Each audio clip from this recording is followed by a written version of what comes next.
இது கம்பங்களி செய்யலான்ட்டு ஒரு அரை கிளாஸு நொய் வேக வச்சுருக்கேன்.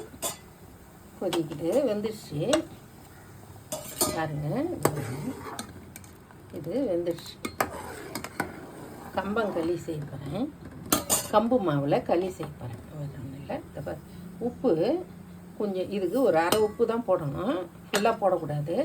இதில் குழம்பு தொட்டு சாப்பிட்றதுனால நல்லாயிருக்கும். மீன் குழம்பு வச்சுருக்கேன், அதுக்கு களி கலரி சாப்பிட போகிறோம். பாருங்கள், ஒரு கிளாஸ் ஆழாக்கு மாவு. இது 2 பேர் சாப்பிட்லாம். இந்த பாருங்கள், கொட்டியிருக்கேன். பாருங்கள், கலர்றேன். தீ கம்மி பண்ணிடலாம்.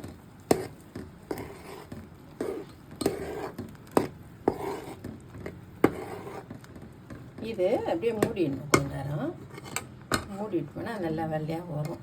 மாவில் அந்த மாவுனாலும் செய்யலாம். அடிச்சுட்டு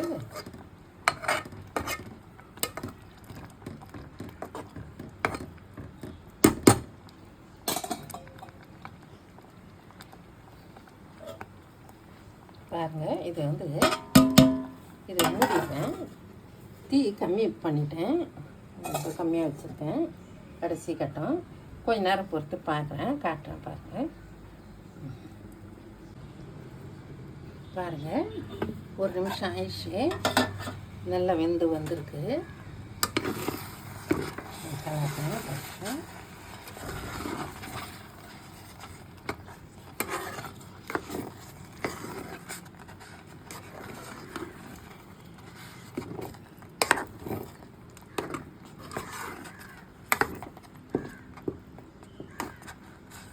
இது ஒரு கிளாஸுக்கு 4 கிளாஸ் தண்ணி வைக்கணும். கம்பு மாவு அது வேகிறதுக்கு, அந்த நொய் வேகிறதுக்கு தனியாக ஒரு கிளாஸ் தண்ணி வைக்கலாம்.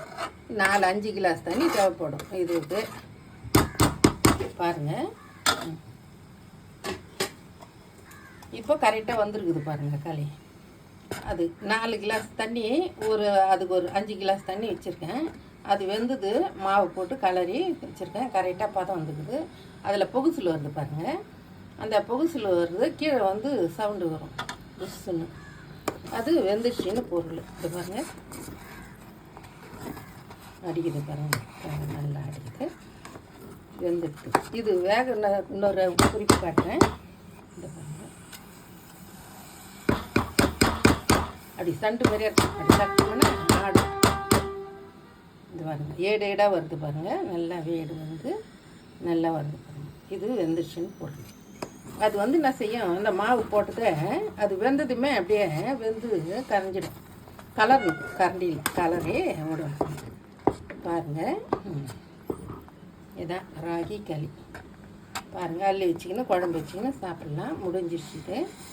அது பாரு, நல்லா புதுசில் வருது, வெந்துருக்குது. அப்படி தட்டினோம்னா அப்படியே ஆடும். தண்ணியில் தொட்டு கை வச்சோம்னாக்க இதை பாருங்கள், அப்படின்னு அப்படி ஆடுது. அந்த கூழு ஆடும், அப்படியே சண்டு மாதிரியா அப்படியே தட்டினோம்னா ஆடும். அப்போ வெந்துருச்சுன்னு பொருள். இதுக்கு அந்த களி கூழ் இதெல்லாம் இந்த பக்குவம். இதுக்கு ஒரு 5 கிளாஸ் தண்ணி வச்சுருக்குறேன். அரை கிளாஸ் நொய், 1 கிளாஸ் மாவு போட்டோம்னா அதை வந்திருக்கு. 2 பேர் சாப்பிட்லாம். இது எங்கள் வீட்டுக்காருக்கும் நாங்கள் தான் மீன் குழம்பு சாப்பிடுவோம். பாருங்கள்.